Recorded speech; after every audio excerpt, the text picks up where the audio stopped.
Hello friends, कैसे हैं आप सब लोग। मेरा नाम है पृथ्वीराज परमार और मुझे आर एस 2018 में 56 रैंक प्राप्त हुई है।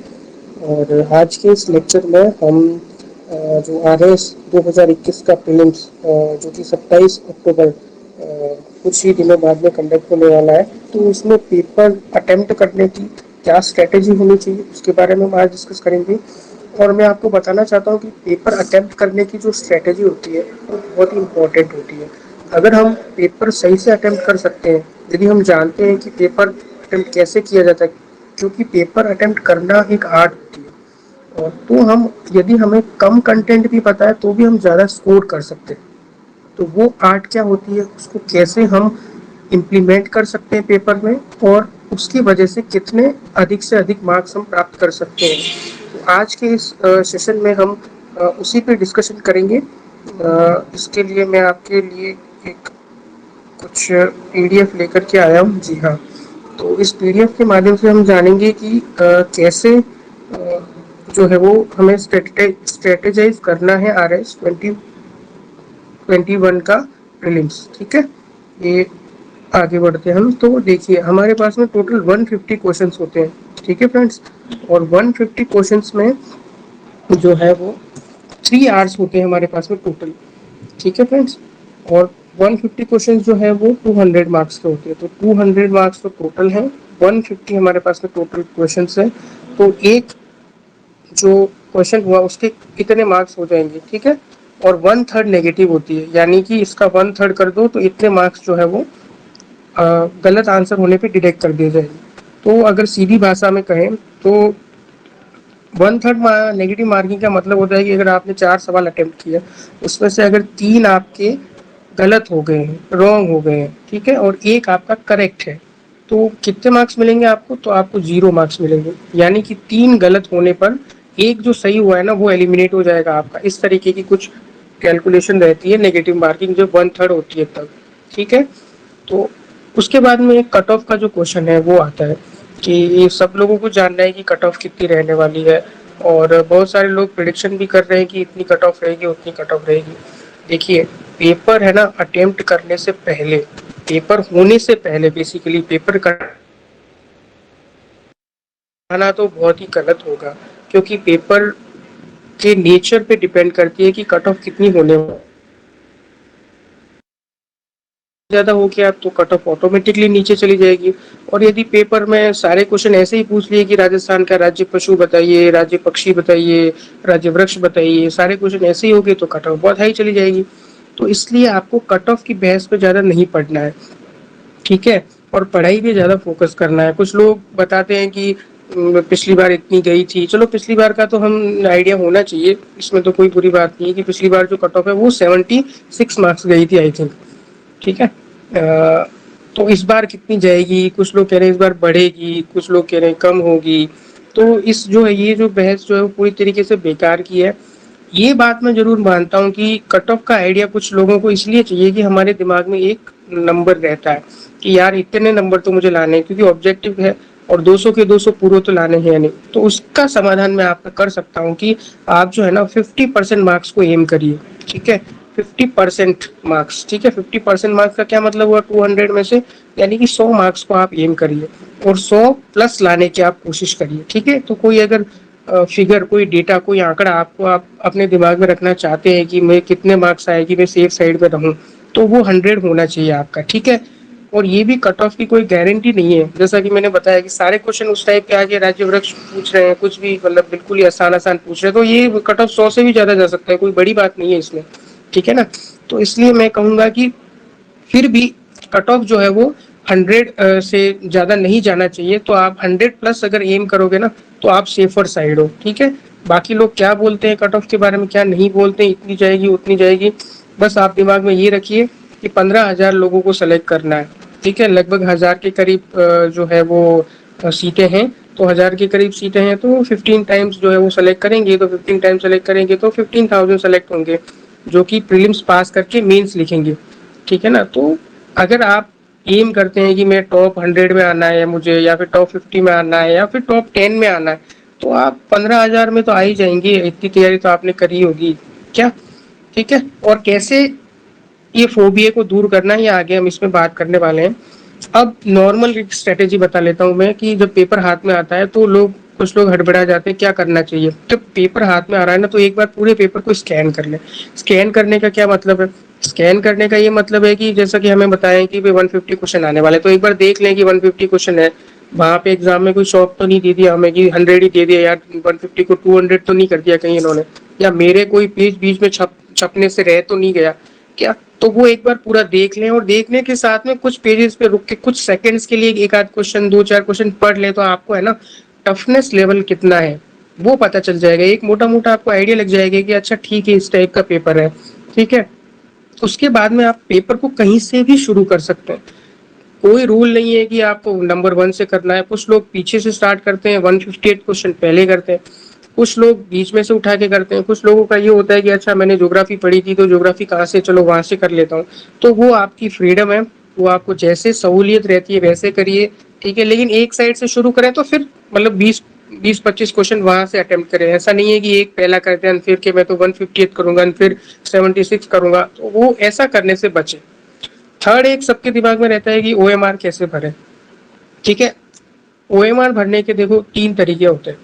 एक तो तरीका होता है कि मैंने एक कोई क्वेश्चन किया, जैसे क्वेश्चन नंबर 1 किया, तुरंत ओएमआर निकाली और उसको तुरंत ही भर दिया। एक तरीका होता है कि सारे के सारे 150 क्वेश्चन मैंने अटेम्प्ट कर लिए और लास्ट में मैं जो है वो ओएमआर भरने बैठ रहा हूँ। देखो फ्रेंड्स, दोनों ही तरीके थोड़े डेंजरस है।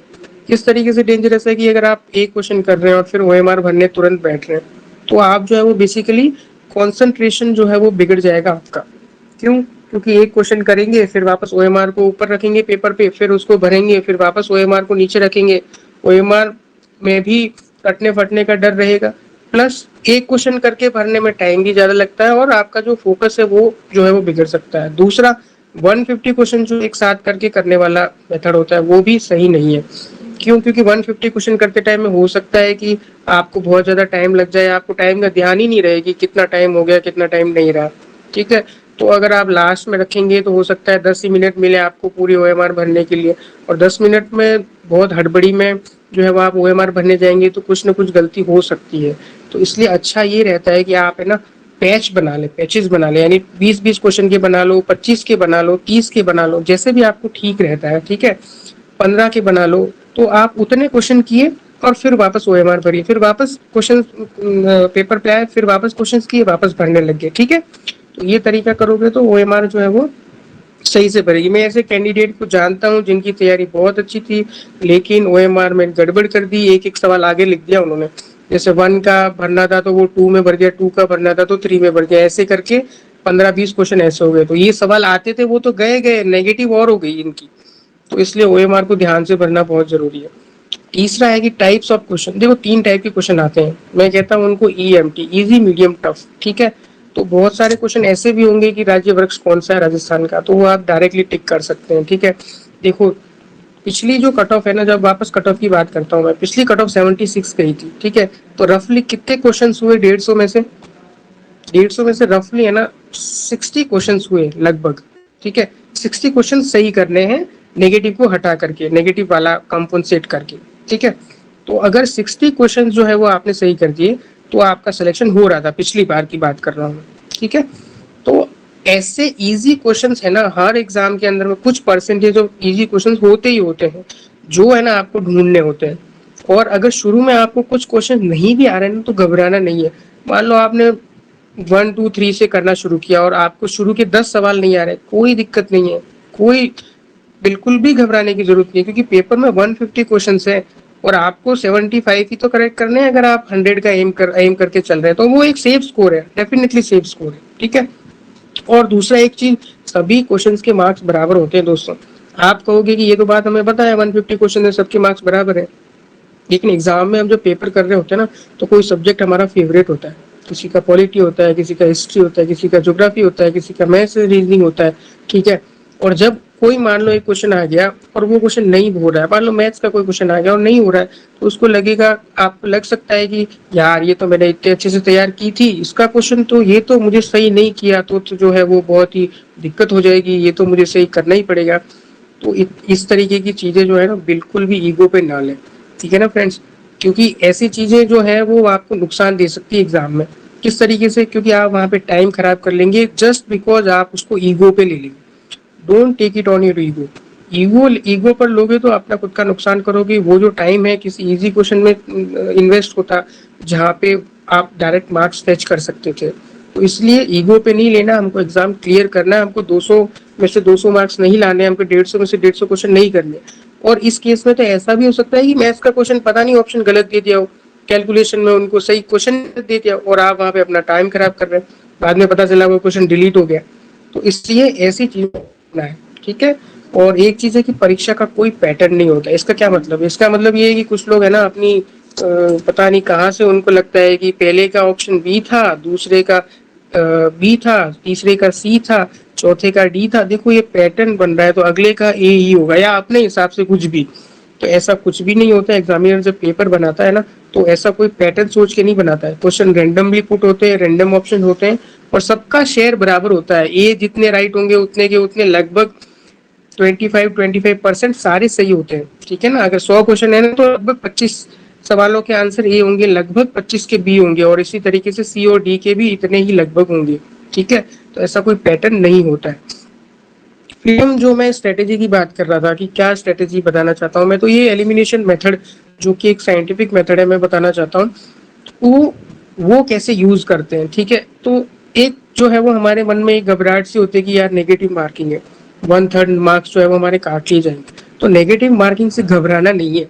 नेगेटिव मार्किंग उन लोगों के लिए है जो बिल्कुल ही मतलब आंख बंद करके तुक्का मारते हैं ना, उनका सिलेक्शन ना हो जाए कहीं, तो उनके लिए नेगेटिव मार्किंग और वो रखना जरूरी है, ठीक है। आप है ना आपका जो कितनी टाइम से आप जो भी तैयारी कर रहे हैं, तो जो तैयारी कर रहे हैं ना आप, उसके बेसिस पे आपका कुछ नॉलेज बना है। वो नॉलेज अप्लाई करके कुछ ऑप्शंस को आप अगर एलिमिनेट कर सकते हैं ना तो वो एलिमिनेट करने की कोशिश कीजिए। ज्यादा ऑप्शंस आप एलिमिनेट कर पाएंगे उतना प्रतिशत आपके क्वेश्चन के सही होने का जो है वो चांस बढ़ जाएगा। जैसा कि मैंने बताया कि हर ऑप्शन के सही होने के चांस होते हैं, ठीक है। A B C D 4 option होते हैं हमारे एग्जाम में और 4 में से कोई एक नहीं एक सही हो गई। अब ऑब्जेक्टिव एग्जाम की ये खूबसूरती यही है कि आपके सामने आंसर होता है। ए बी और सी डी जो 4 ऑप्शन उनमें से एक ऑप्शन तो आंसर हो गई, तो आपके सामने ऑप्शन होता है और उसको पहचानना है। हमको बस इतना ही करना है कि ये ऑप्शन है, अगर आप इसमें से कोई एलिमिनेट कर सकते हैं तो उसको करने, अगर आप एलिमिनेट कर सकेंगे तो आपके क्वेश्चन सही होने की प्रोबेबिलिटी जो है वो बहुत बढ़ जाएगी। प्रोबेबिलिटी और परमुटेशन कॉम्बिनेशन इस बार रीजनिंग और मैथमेटिक्स के सिलेबस में है तो वो आपको आना चाहिए। मैं ये अज्यूम कर रहा हूँ कि अभी जो मैं बताने वाला हूँ वो चीजें आप समझ पाएंगे, ठीक है। तो अगर आप एक ऑप्शन को एलिमिनेट कर पाएंगे, यानी कि मैं मान लो कि इसका ऑप्शन जो है वो सी तो नहीं होगा, कोई क्वेश्चन है, कोई भी क्वेश्चन हो सकता है, उसमें मान लो मैंने एलिमिनेट कर लिया कि सी तो नहीं ही होगा, कुछ भी हो जाए, तो इस सवाल में से ए हो सकता है, बी हो सकता है, डी हो सकता है। तो मेरे इस क्वेश्चन के सही होने की प्रोबेबिलिटी 33% होगी। लेकिन शर्त क्या है? शर्त ये है कि ऑप्शन जो आपने एलिमिनेट किया है ना वो आप 100% श्योर होने चाहिए कि ये तो नहीं ही होगा, ठीक है ना। अगर लास्ट में ये आंसर निकलता है तो वो फिर आपने मेथड ही गलत लगाया है, उसमें प्रोबेबिलिटी की गलती नहीं है, ठीक है। अगर आप दो ऑप्शन को एलिमिनेट कर सके, मान लो मैंने सी एलिमिनेट किया था और मान लो मैंने सोचा देखा कि यार ए भी ऑप्शन नहीं हो सकता है, तो अगर ए ऑप्शन नहीं हो सकता है तो क्या क्या हो सकते हैं? बी हो सकता है या फिर डी हो सकता है। तो 50-50 हो गया। केबीसी देखा होगा आपने, है ना, उसमें वो लाइफलाइन यूज करते हैं ना कि 50-50 लाइफलाइन, तो दो ऑप्शन उड़ जाते, तो हमारे भी दो ऑप्शन उड़ गए। अब ये जो हमने अपने दिमाग से उड़ाए हैं ए और सी, क्योंकि ये तो नहीं हो सकते हमें पता है, 100% श्योर हूँ कि ए और सी नहीं होगा, ठीक है ना। तो फिर मैं अब बी और डी में से, अगर आप इस स्टेज पे पहुंच जाते हैं ना तो मैं कहता हूँ कि पक्का अटेम्प्ट करके आना चाहिए, पक्का अटेम्प्ट करके आना चाहिए आपको। क्यों? क्योंकि अगर आप 10 ऐसे सवाल अटेम्प्ट करते हैं जिसमें से दो ऑप्शन आपने एलिमिनेट कर दिए, ठीक है, तो आप 5 सही होंगे और 5 गलत होंगे, ठीक है, प्रोबेबिलिटी के हिसाब से। और कुछ पॉजिटिव है ना आपको मार्क्स मिलेंगे, पॉजिटिव मिलेंगे 101%, ठीक है। कुछ लोग किस्मत का रोना रो सकते हैं कि अरे मैंने तो एलिमिनेट किया था लेकिन मेरी तो किस्मत ही खराब है, जो मैं एलिमिनेट करता हूँ या फिर जो मैं आंसर लगाता हूँ उसका दूसरा वाला ही होता है, तो उसका कोई कुछ नहीं कर सकता, ठीक है। वो ऐसे लोग हमेशा अपनी किस्मत का रोना रोते रहेंगे, उनके लिए भगवान भी कुछ नहीं कर सकता, तो मैं भी कुछ नहीं कर सकता। लेकिन अगर आपने एलिमिनेट ढंग से किया है ना तो आपको कुछ ना कुछ पॉजिटिव मिलेंगे। क्या करते हैं आप? ये 10 सवाल छोड़ देते तो क्या कितने मार्क्स मिलते? 0 मिलते। उसके बदले अगर आप करेंगे ना, तो ये 5 के लिए जो है वो 2 सवाल यहाँ से हटा भी दोगे तो भी तीन सवालों से ज्यादा के मार्क्स से आपको मिलने वाले क्या। तो इसलिए ये टेक्निक यूज करके जो स्मार्टनेस बोलते हैं ना कि अरे ये तो स्मार्ट, बहुत स्मार्ट है और ये स्मार्ट तरीके से अपना पेपर अटेम्प्ट करता है, तो वो यही स्मार्टनेस होती है। ठीक है, और अगर आपने 3 ऑप्शन एलिमिनेट कर दिए तो क्या होगा, 3 ऑप्शन एलिमिनेट कर दिए तो इसका मतलब ये पता है, अगर बी भी एलिमिनेट कर दिया तो आपको पता है कि डी ही है, तो आपका 100% सही हो जाएगा, है ना। तो आप ये अब देखो, अब 33 वाला कब करना है, 33 वाला है ना, तब तब करना है जब आप बॉर्डर पे। अपने एग्जाम में कितने क्वेश्चन आते हैं, अपने एग्जाम में 150 क्वेश्चन आते हैं। ठीक है, तो 150 क्वेश्चन में से मान लो आपने 40 क्वेश्चन ही आप अटेम्प्ट कर पाए पूरे पेपर में, आपको आ ही नहीं रहा, तो आप 100% बाहर है। 40 क्वेश्चन में आपके कुछ गलत भी होंगे, क्योंकि 100% एक्यूरेसी तो मैंने तो आज तक किसी की देखी नहीं है, और अगर आप में से किसी की है तो आपको ये लेसन देखने की जरूरत भी नहीं है, बड़ी जीनियस है। तो इसलिए कुछ क्वेश्चन गलत होंगे, कुछ क्वेश्चन गलत हो जाएंगे का, उसमें से भी और कम हो जाएंगे, तो आपका सिलेक्शन नहीं होगा अनटिल अनलेस बहुत ही ज्यादा है।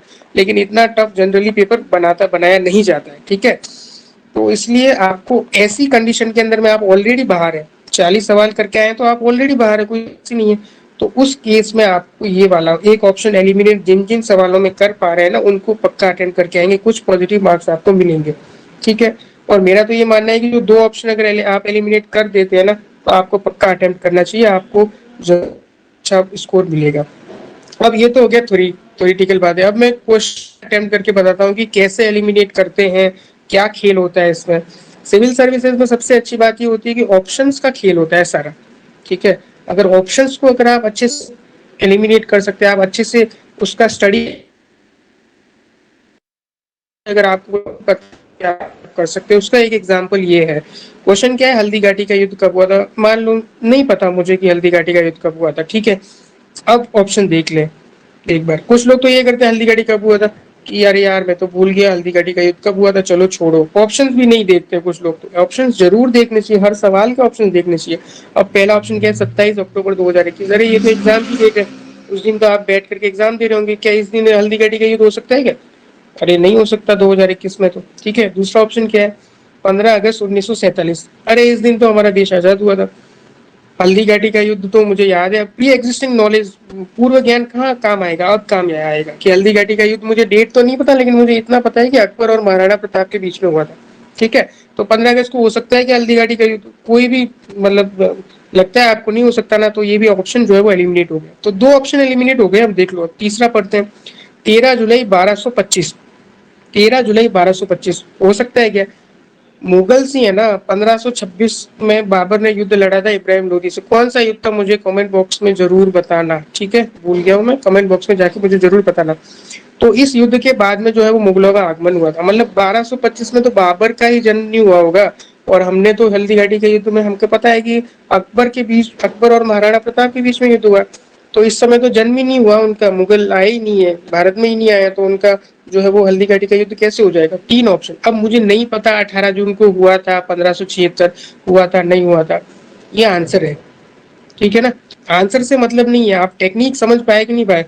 ठीक है, आंसर कुछ भी हो सकता है, लेकिन मुझे पता है कि इन 3 दिनों में तो नहीं हुआ था हल्दी घाटी का युद्ध।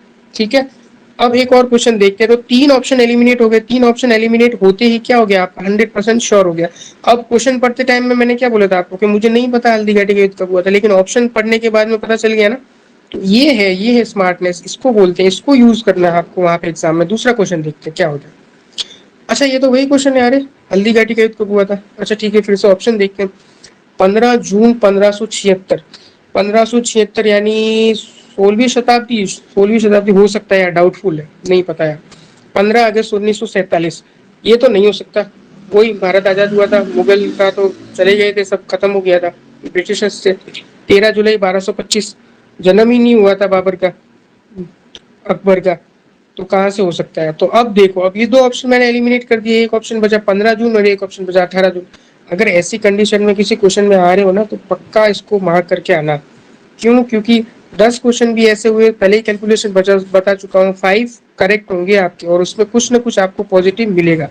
ठीक है, तो ये वो कंडीशन होगी जहाँ पे हम 2 ऑप्शन में एलिमिनेट कर पा रहा हूँ, इसमें नहीं कर पा रहा हूँ 15 जून 1576 और 18 जून 1576, क्योंकि मुझे इतना पता है कि हाँ 1500 के आसपास में ही, मतलब महाराणा प्रताप थे, अकबर था, और उसी समय युद्ध हुआ होगा। और ये डेट कितनी पास पास है यार, 15 जून और 18 जून, तो बहुत ही पास पास डेट है, तो नहीं एलिमिनेट कर पा रहा हूँ। ठीक बात है, कोई दिक्कत नहीं है, तो दो ऑप्शन तो एलिमिनेट हो गए ना, तो 50% तो चांस बन गया ना। ठीक है, अगला क्वेश्चन देखते हैं। अरे ये तो वही क्वेश्चन है, हल्दी घाटी का युद्ध कब हुआ था। अब ऑप्शन देखते हैं, एक है 15 जून, एक है 13 जून, और एक है 18 जून। अब ये तो एलिमिनेट कर सकते हो ना, वही वाली बात। तो अब 15, 13, 18 में नहीं कर पा रहा हूँ एलिमिनेट। फिर भी इस क्वेश्चन के सही होने के चांस है ना 33% है दोस्तों, क्योंकि एक ऑप्शन जो है वो एलिमिनेट हो चुका है। अब इन तीनों में से कोई भी एक सही होगा, तो 1/3 हो गई प्रोबेबिलिटी। तो थोड़ा प्रोबेबिलिटी भी पढ़ के जाना, एक क्वेश्चन आने की पूरी पूरी पूरी प्रोबेबिलिटी है प्रोबेबिलिटी के क्वेश्चन से। ठीक है, चलो ठीक है। अब ये तो हो गया कि सर ये तो आपने खुद ने क्वेश्चन बना दिए हल्दी घाटी, और आपने खुद ने ऑप्शन रख दिए, ऐसा एग्जाम में थोड़ी होता है, और आपके दिमाग में आ सकता है ऐसा। तो चलो एग्जाम का देख लेते हैं। देखे, तो देखो ये क्वेश्चन एक आया है, ये है, पहले मैं एग्जाम का नाम बता दूं, RAS कब हुआ था, 2018, आई थिंक 5 अगस्त को हुआ था, जितना मुझे याद है 5 अगस्त को हुआ था। अब क्वेश्चन देख लेते हैं। इस तरफ तो दिए है सिंचाई परियोजनाओं के नाम, और इस तरफ दी है जो इन सिंचाई परियोजना से जो लाभान्वित होने वाले जिले हैं उनके नाम दिए। तो ABCD 4 ऑप्शन दिए। अब देखो, मैं जालोर जिले से आता हूँ, नर्मदा के बारे में मुझे थोड़ा बहुत आइडिया है। ठीक है, तो नर्मदा हमारे जिले में है, नर्मदा। और ये जालोर और बाड़मेर में जो है वो इसका पानी, ये लाभान्वित जिले हैं। तो बी का तो 1 होना चाहिए दोस्तों। तो बी का 1 कहाँ कहाँ पर है, ऑप्शन 1 में है और ऑप्शन 3 में है। तो या तो 1 होगा या फिर 3 होगा। तो देखो, सिर्फ एक परियोजना का नाम मुझे पता है, ठीक है, उसी से मैंने दो ऑप्शन एलिमिनेट कर दिए कि 2 नहीं हो सकता और 4 नहीं हो सकता। ठीक है ना। तो देखो, सिर्फ एक ऑप्शन के बदले मेरे को सिर्फ यही पता है। बाकी अगर मैं एक और ट्राई करता हूँ, जवाई, ऐसा जवाई हमारे पास में, जालोर के पास में जिला है पाली, तो वहां की परियोजना है। तो ये ऑप्शन 2 होना चाहिए, सी का। तो भाई जालोर, पाली एवं जोधपुर। तो सी का 2 किस में है, सी का 2 3 में तो नहीं है। सी का 3 में, तो सी का 3 दे रखा है। और 1 में देखो, 1 में सी का 2 दे रखा है। तो ऑप्शन क्या हो जाएगा, 1 हो जाएगा। अब मुझे नहीं पता कि सिद्धमुख परियोजना कौन से जिलों में, मुझे नहीं पता जाखम परियोजना कौन से जिलों में, फिर भी इस क्वेश्चन को है ना मैंने कर दिया। कैसे किया, एलिमिनेशन मेथड यूज करके कर दिया। सिर्फ दो ऑप्शन पता थे मुझे, तो भी ये क्वेश्चन मेरा सही हो गया। तो ये तरीका होता है एग्जाम में क्वेश्चन को अटेम्प्ट करने का, क्या दोस्तों। तो इस तरीके से, और मुझे सिर्फ नर्मदा भी पता था ना, तो भी मैं 2 ऑप्शन तक तो आ गया था। और 2 ऑप्शन में भी अगर मैं आपकी जगह होता ना, तो मैं पक्का इसमें कोई ना कोई ऑप्शन मार के आता पक्का, ये क्वेश्चन छोड़ के तो नहीं आता मैं, क्योंकि एक मैंने 3 ऑप्शन, 2 ऑप्शन एलिमिनेट कर दिए, 50% पे आ गया था मैं।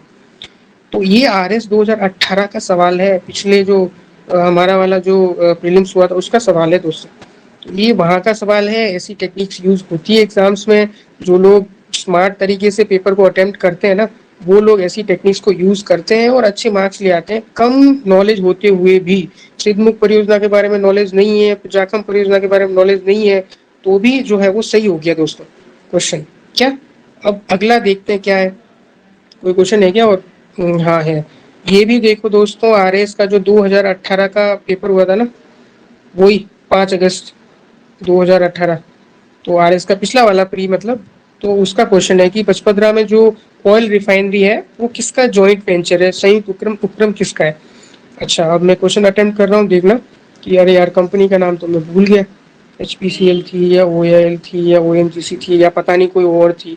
लेकिन मुझे इतना पता है कि यार ये राजस्थान सरकार की योजना थी, क्योंकि राजस्थान सरकार का ही पूरा वो चल रहा था और राजस्थान सरकार की योजना थी। तो राजस्थान सरकार होते ही देखो 2 ऑप्शन हट गए, भारत सरकार वाले दोनों ऑप्शन हट गए। तो क्या ऑप्शन हो सकता है, या तो 4 हो सकता है या फिर 2 हो सकता है।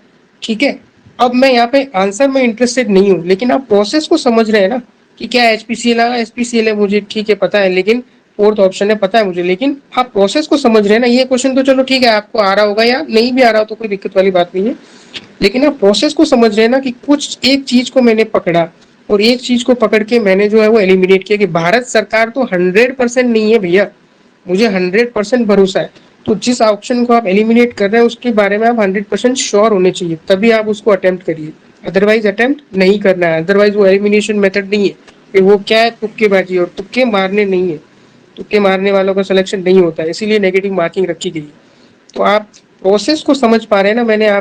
मैंने अपने खुद से कुछ एग्जाम्पल बना करके बताया, फिर मैंने 2 सवाल आरएस के भी बताए जो कि आए हैं, और ऐसे कई सारे क्वेश्चन हैं फ्रेंड्स जो कि आरएस 2018 में इस तरीके से किए जा सकते थे कि 2 ऑप्शन को एलिमिनेट करके फिर आपने मार्क कर लिया कि हाँ इन दोनों में से कोई एक होगा, तो एक मैंने ऑप्शन मार्क कर लिया। तो आपको 101% आप कुछ ना कुछ बेनिफिट में रहेंगे। तो इसलिए नेगेटिव मार्किंग से घबराना नहीं है। ऑप्शन को अच्छे से पढ़ना है, क्वेश्चन को अच्छे से पढ़ना है, किसी भी क्वेश्चन को 2 बार पढ़ना है, उसके ऑप्शंस को ध्यान से पढ़ना है, और जो दिमाग में आ रहा है उसमें काटते रहिए कि हाँ सी तो नहीं होगा, कि थर्ड ऑप्शन तो नहीं होगा, कि वन ऑप्शन तो इसका नहीं होगा। ठीक है ना। तो 2 और 4 में फिर थोड़ा दिमाग लगाइए कि अच्छा हाँ मुझे लग रहा है, थोड़ा थोड़ा याद आ रहा है कि एचपीसीएल हो सकता है, और थोड़ा कॉन्फिडेंस रखिए अपने आप पर, क्योंकि कॉन्फिडेंस इज द की। आपको आई होप एलिमिनेशन मेथड जो है वो पूरी अच्छी तरीके से समझ में आ गया होगा। और इसके बाद में आगे बात करते हैं कि जो है वो अंतिम दिनों में क्या करें, क्योंकि अब कुछ ही दिन बचे हैं, और कुछ ही दिनों में जब बचते हैं ना, तो मुझे भी पता है कि जो खाना है वो गले से उतरता नहीं है। थोड़ा थोड़ा डर लगा रहता है हमेशा, थोड़ी थोड़ी तबीयत नरम रहती है। तो डर लगता है तो कोई दिक्कत वाली बात नहीं है, डर अच्छा होता है। डर हमें जो है वो पढ़ने के लिए हमारे दिमाग को फोकस रखता है। ठीक है। डर एक लिमिट से ज्यादा नहीं होना चाहिए कि एग्जाम ही तो है और 15,000 लोगों को सेलेक्ट करेंगे यार, आपका सिलेक्शन क्यों नहीं होगा? 100% होगा अगर आप सिंसियर हैं, आप अच्छे से पेपर अटेंड कर रहे हैं, आप ये छोटी छोटी गलतियां जो है वो नहीं कर रहे हैं तो। ठीक है ना। तो अंतिम दिनों में 3 चीजें करनी है। कितनी चीजें करनी है? 3। क्या करना है? रिवीजन, रिवीजन और रिवीजन। तो ये 3 चीजें करेंगे आप अंतिम दिनों में, तो पक्का सिलेक्शन होगा। रिवीजन क्या करना है? सब चीजें जो भी आपने अभी तक पढ़ के खत्म कर दी थी उन सब चीजों का रिवीजन करना है। करंट अफेयर्स पढ़ लिया था आपने, उसका रिवीजन करो। इकोनॉमिक सर्वे पढ़ लिया था, उसका रिवीजन करो। राजस्थान से रिलेटेड जो सब्जेक्ट्स हैं, जैसे राजस्थान ज्योग्राफी होगी, राजस्थान की पॉलिटी होगी, राजस्थान आर्ट कल्चर हो गया, उनका वापस एक बार रिवीजन कर लो। मैथ्स रीजनिंग के जो कुछ फॉर्मूले अगर आपने लिख रखे हो, देखे हो आप, थोड़ा बहुत उस पर प्रैक्टिस कर लो। तो वो रिवीजन करो आप अपने, अच्छे से रिवीजन करो। कोई भी नया टॉपिक नहीं पढ़ना है। ठीक है। कोई भी नया टॉपिक नहीं पढ़ना है। क्यों? क्योंकि अभी याद रहेगा नहीं, फालतू में पैनिक करोगे कि यार मैंने वो नहीं पढ़ा, मैंने वो नहीं पढ़ा, पुराने वाला, और तुम्हारा धीरे धीरे भूलने लग जाओगे। तो कॉन्फिडेंस रखना है कि जो मैंने पढ़ा है वो सफिशिएंट है। ठीक है। और कुछ विशेष लोगों से दूर रहिए। विशेष लोग कौन होते हैं? आप सब जानते हैं ऐसे लोगों को। ये हमारे आसपास की एक विशेष प्रजाति के लोग होते हैं जो हर समय जो नेगेटिव बातें करते रहते हैं। उसमें से सबसे कॉमन नेगेटिव बात तो ये होती है कि कभी भी आके कुछ भी रैंडम क्वेश्चन पूछ लेते हैं। अरे अच्छा उसका ये बता, तो अरे ये तो बहुत ही इंपॉर्टेंट क्वेश्चन है भाई, तेरे को नहीं आता क्या? ये नहीं आता तो सिलेक्शन नहीं होगा, रुक जाएगा तेरा सिलेक्शन। तो एग्जाम में 150 क्वेश्चन आते हैं। एक तो वो जो क्वेश्चन बता रहा है उसके एग्जाम पेपर में होने की प्रोबेबिलिटी कितनी है, उसके बाद वो हो भी गया तो आपके सिलेक्शन रुकने की प्रोबेबिलिटी कितनी है? एक बार आप थोड़ा सा सोच के दिमाग लगा करके आप एक बार जरूर देखना। ठीक है ना फ्रेंड्स। तो ऐसे लोगों से दूर रहना है, और ऐसे लोगों से दूर रहना है, और ऐसे लोगों को कभी भी अपने को जो है वो मतलब निराश हताश नहीं होना है। ऐसे लोगों को हमेशा थोड़ा दूरी बना के रखना है। एग्जाम हो जाए उनके बाद में, उसके बाद में खूब उनके साथ में मेल जोल रखिए, कोई दिक्कत नहीं है। लेकिन एग्जाम के टाइम में थोड़ा सा ध्यान रखें, नेगेटिव लोगों से दूरी बनाए रखें। ठीक है। और अपने स्वास्थ्य का ध्यान रखें। अंतिम दिनों में जो है वो लोग ध्यान नहीं रखते हैं, खाने पीने का कुछ भी खा लेते हैं। और अभी मौसम भी इस तरीके से बदल रहा है कि कभी रात में ठंड हो जा रही है, कभी गर्मी भी बढ़ जा रही है। तो इसीलिए जो है वो इन छोटी छोटी बातों का ध्यान रखेंगे। जंक फूड ज्यादा खा लेते हैं, फिर पेट वेट खराब हो जाता है। तो आखिरी दिनों में स्वास्थ्य का ध्यान रखें और कॉन्फिडेंट रहें। ये एग्जाम है ना, कॉन्फिडेंस से एक्सेल होता है। ये एग्जाम ही नहीं, दुनिया की सब बड़ी से बड़ी जो बैटल्स है, बड़ी से बड़ी जंग है ना, वो कॉन्फिडेंस के माध्यम से ही जीती गई है। और अगर आप कॉन्फिडेंस रखेंगे ना, तो आप भी जो है वो इस एग्जाम में बहुत अच्छे से सेल कर सकते हैं। बहुत अच्छे से जो है वो आप इस एग्जाम को क्लियर कर सकते हैं। ठीक है ना फ्रेंड्स। तो मैं आपको यही कहना चाहूंगा कि आप और हमेशा याद रखें, उम्मीद का दामन थाम के चलते हैं। और उम्मीद जब आप में अंदर से है कि if there is hope there is way, ऐसा कहा जाता है। तो अगर आप उम्मीद बना के रखते हैं और आखिरी समय तक संघर्ष करते हैं कि नहीं मुझे इन छोटी छोटी बातों का ध्यान रखना है, मुझे अच्छे से रिवीजन करना है, मुझे पेपर अच्छे से अटेम्प्ट करना है, मुझे ज्यादा से ज्यादा मॉक टेस्ट अटेम्प्ट करने हैं। मॉक टेस्ट अटेम्प्ट करने से घबराइए मत। मैं जानता हूँ कि कुछ कोचिंग इंस्टीट्यूट वाले पेपर का जो टफनेस लेवल है बहुत ही ज्यादा रखते हैं आरएस के एग्जाम के तुलना में। तो इसलिए उनसे घबराने की जरूरत नहीं है कि टफनेस लेवल इतना है, ये है वो है। आप सिंपल जाइए, उससे टाइम मैनेजमेंट पता चलता है।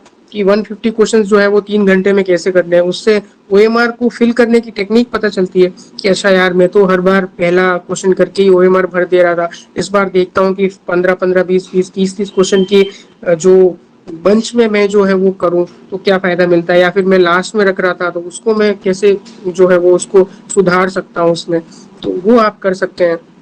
और नेगेटिव लोगों से दूर रहना, अच्छा खाओ पियो, मेरी तरफ से बेस्ट विशेष है आपको। आप अच्छे से एग्जाम दे करके आइए और मुझे कमेंट में जा करके बताइए कि मैं और आपके लिए किस तरीके के वीडियोस बना सकता हूँ। जब प्रीलिम्स हो जाएगा तो उसके बाद में प्रीलिम्स के आगे क्या करना होता है, क्या नहीं करना होता है, किन बातों का ध्यान रखना होता है, उसका मैं जरूर वीडियो बनाऊंगा। अभी कुछ ही दिन बचे हैं तो उसमें आप जो है वो थोड़ा रिलैक्स रहने की कोशिश कीजिए। बहुत ज़्यादा लास्ट के दिनों में जब 2-3 दिन बचे ना, तो बहुत ज़्यादा हेक्टिक शेड्यूल मत बनाना कि सुबह से लेकर के रात को आप बहुत लेट लेट तक पढ़ रहे हैं। और अगर कुछ लोगों की रात को पढ़ने की आदत है तो अभी आप शेड्यूल को चेंज कर दीजिए, क्योंकि वहाँ एग्जाम आपको दिन में लिखना होगा, सुबह लिखना होगा, जो भी टाइमिंग होगा उस समय लिखना होगा। तो अगर आप लेट उठते हैं तो उस आदत को सुधार लीजिए अभी से, क्योंकि वो आपको बेनिफिशियल नहीं होने वाला, क्योंकि वहाँ पे एग्जाम में नींद आएगी, तो उसको आप ठीक कर लीजिए। बाकी तो बस यही है। आई होप आपको ये वीडियो पसंद आया होगा। और जो है वो मेरी तरफ से बेस्ट विशेज है आपको। All the very best for your exam, अच्छा करके आना। Thank you so much.